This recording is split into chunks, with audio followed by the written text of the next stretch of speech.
Hi,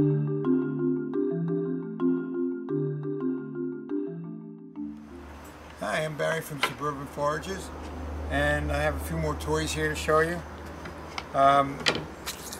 These are bows and arrows, of course, but a lot of times if you want to have a serviceable bow, it takes a good year or two to get one to dry and to get the spring you need. This one is in process, and it may look just like a stick, but having it dry slowly, this will be a very, very strong bow.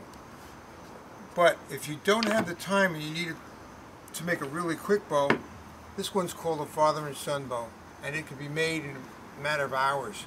And what it is one shaft of wood and another one that has a natural curve that helps share the tension. As this one gets pulled back, this one creates its kinetic energy to spring along with this one and creates a good 35-40 pound pull.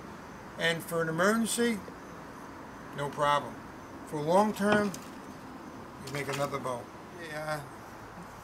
This bowstring is made out of sinew, which is sort of like a tendon that runs along the back of a deer, right up along.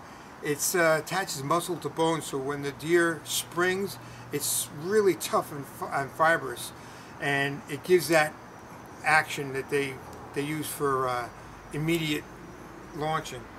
But when you take it off the deer and dry it and then pound it, it fibers up into little strands. And you take this strand and you weave it together and you spin it into a string, you get this, which also shares that same strength that the deer had when he first used it.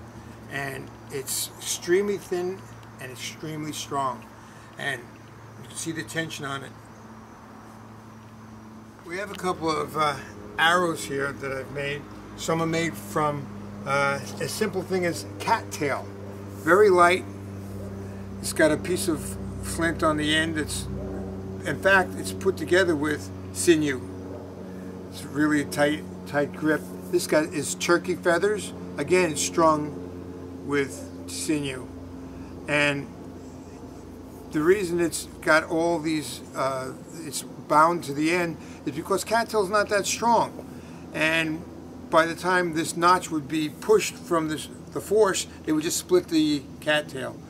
But cattails are really easy to find. They're nice and straight, so we take advantage of it.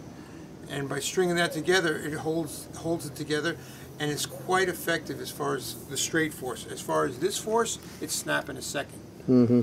Then we have other pieces of wood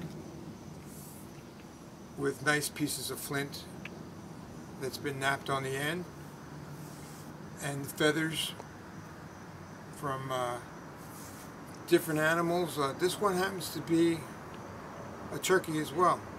Back in the days, when you would write a book, you would sign your name. Well, if 3 or 4 people in a tribe would shoot at an animal and one would hit, they'd argue who killed it.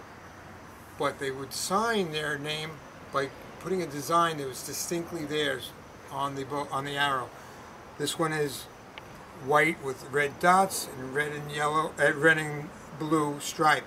So whoever got closest to the kill, he would get the first choice and then share with the rest.